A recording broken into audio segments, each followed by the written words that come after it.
Hola, ¿qué tal? El día de hoy vamos a hablar de los trastornos de la personalidad.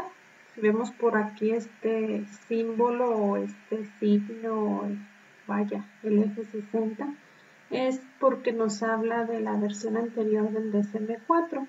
Hablar de los trastornos de la personalidad es hablar de la misma clasificación en la versión actual del DSM. Pero antes de empezar, quisiera hablar de lo que es la personalidad.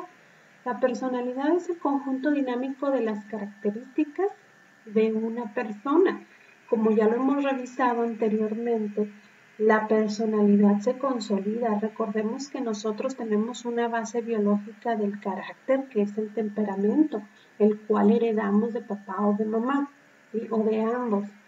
Y luego el carácter no lo desarrollan precisamente las personas que están a cargo de nosotros, muchas veces son papá y mamá o pueden ser nuestros tutores. Y finalmente la personalidad se consolida en la vida adulta cuando ya precisamente tenemos un modo específico de ser y de comportarnos. Eso sería la personalidad. Ahora, la personalidad puede ser sana, pero también puede ser todo lo contrario, o sea, puede ser patológica. La personalidad sana es aquella en la cual nosotros nos adaptamos fácilmente al medio ambiente, sin que eso repercuta ni en los demás ni en nosotros mismos. Y cuando la personalidad ya se vuelve patológica, entonces significa que la persona no puede adaptarse al medio ambiente porque entra en conflicto con la sociedad y consigo mismo. Cuando la personalidad enferma, entonces nosotros podemos estar hablando de que esa persona pudiera desarrollar un trastorno de la personalidad específico. Según la clasificación del DSM, bueno, aquí pongo el DSM-4 porque se maneja exactamente la misma versión en el DSM actual. En cuestión de las ciencias forenses manejan incluso una personalidad más, ¿sí? En el DSM-4 y en el DSM-5 como criterios internacionales manejan 10 patologías de la personalidad que se dividen en 3 clasificaciones. La clasificación A, la B y la C. La A son aquellos trastornos de la personalidad que se clasifican dentro de las conductas raras o excéntricas. La B son otros trastornos de la personalidad que se caracterizan en conductas dramáticas, emocionales o erráticas, mientras la clasificación C son todas las conductas ansiosas o temerosas, ¿sí? Entre todas estas hacen 10, ahorita vamos a ver cuáles pertenecen a la clasificación A, cuáles a la B y cuáles a la C. En cuestión de las ciencias forenses, incluyen una patología más que ahorita les refiero cuál es. De las conductas raras o excéntricas, que es la clasificación A, tenemos el trastorno paranoide de la personalidad, el trastorno esquizoide de la personalidad o el trastorno de la personalidad esquizotípica, ¿sí? Estos 3 trastornos pertenecen al criterio A. El trastorno paranoide pues gobierna las ideas de paranoides, ¿no? El esquizoide pues generalmente son personas, bueno, ustedes lo van a investigar más, pero son personas que tienen, podría decirse, como un aplanamiento afectivo, una expresión de emociones, etc.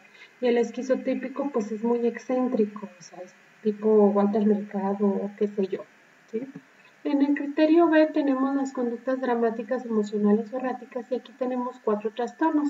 El trastorno de la personalidad antisocial, el trastorno límite de la personalidad, también llamado borderline, el trastorno histriónico de la personalidad y el trastorno narcisista de la personalidad.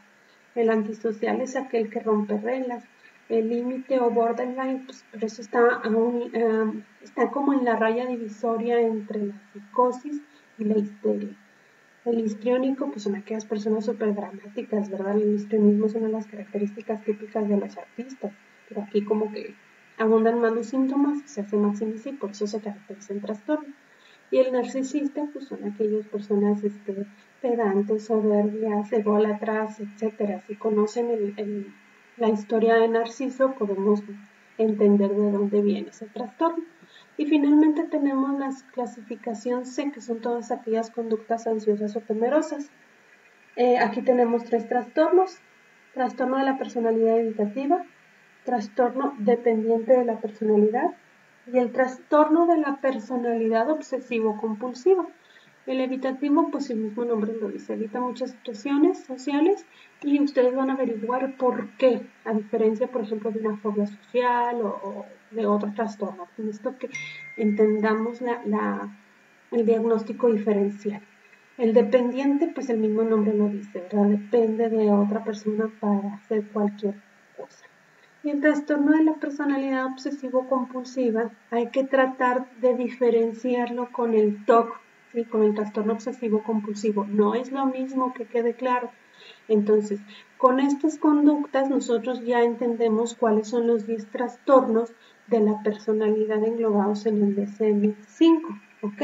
Como les decía anteriormente, en las ciencias forenses incluyen un 11º trastorno de la personalidad que le llaman trastorno pasivo-agresivo de la personalidad. Pero bueno, ese es otro tema. Hasta aquí, muchísimas gracias por su atención.